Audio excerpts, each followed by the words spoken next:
Good morning mga kabayan, good afternoon sa inyong lahat dyan. Ayan, for today's video guys ay day off ko. So, ang dami kong gagawin, ang dami kong planchahin, ang dami kong labahan na kailangan labhan. So, ngayon maaga ang gising ko dahil Lunes ngayon, Monday. So, kailangan natin ihatid ang ating mga anak, ang ating anak na si Felicia sa school nila. So, galing na ako yan sa labas. So, pumasok na lang ako sa kwarto para kasi lamig so nagdoble ako ng damit. So ayan guys, ito ang gagawin ko ngayon.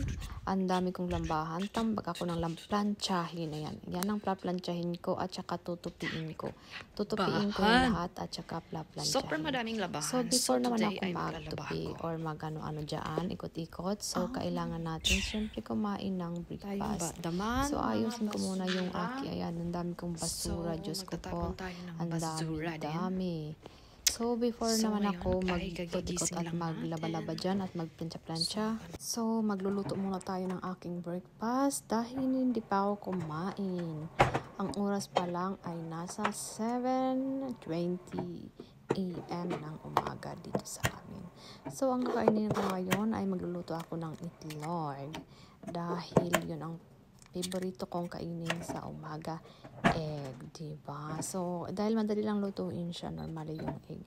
Wala akong halo dyan dahil natamad akong maglagay ng kung ano-ano nilalagay pa sa karawa. So, ang gagawin ko na lang ay i-mix ko lang yung egg at lagyan ng asin, diba? Ayoko, minsan nag-chop ako ng tomato or onion or garlic. Pero ngayon, dahil tiyamad ako magluluto at ako lang mag-isa naman at ako lang naman ang kakain yan. So, wag na natin lagyan ng halo-halo, diba? So, kainin na lang natin ang ganun. So, habang tayo ay naghihintay ng painitin muna natin yung ating mantika. So, kailangan natin mag-exercise ang katawan dahil sobrang sakit ng ating mga katawan at hindi lang tayo nag-exercise. So, mag-ikot-ikot lang tayo, i-warm up lang ng ating mga katawan before we start our day. Siyempre, dami nating planchahin kaya warm up lang muna natin yan. So, ayan, mainit na yung aking mantika at ilagay na natin yung ating egg. Diba? So, dahil tamad din ako, hindi na ako maghuhugas, itapon na lang natin doon siya dishwasher dahil ganun ako katamad dito, So, syempre, hindi mawawalan ang ating coffee. Kailangan natin ng Nescafe. Kailangan natin ihalo yung ating rice sa kape, diba? Pinoy style yan, ganun. So, dahil wala akong coffee mate, yan ang ihalo natin. 3-in-1, diba? Ayan, at malapit na matapos yung aking egg. So, ayan, magpakulo muna. Ay, nagpakulo na pala ako ng tubig. Akala ko hindi ako nagpakulor. So, hindi rin mawala na may rice ang ating breakfast. Diba? Kaya ganon puno ang ating rice. So, ngayon guys, ay kakain na ako. Bago ako magplansya, syempre, mainit ang kape, kaya mainit talaga yan. So, yan ang breakfast ko for today.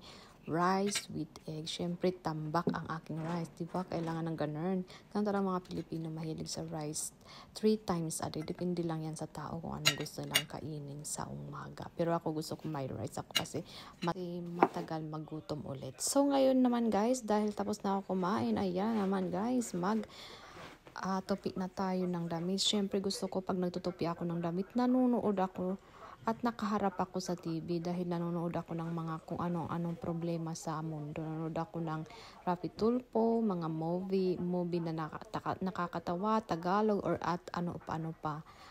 So, kasi once na ikaw ay nagplaplansya, para ang tagal-tagal, no? Pero pag once na may kausap ka or nanonood ka ng TV, ang bilis ng ginagawa mo. Kaya yan ang ginagawa ko. Laging nakaharap ako sa TV, lalo na pag nagtutupi at nagplaplansya. Diba?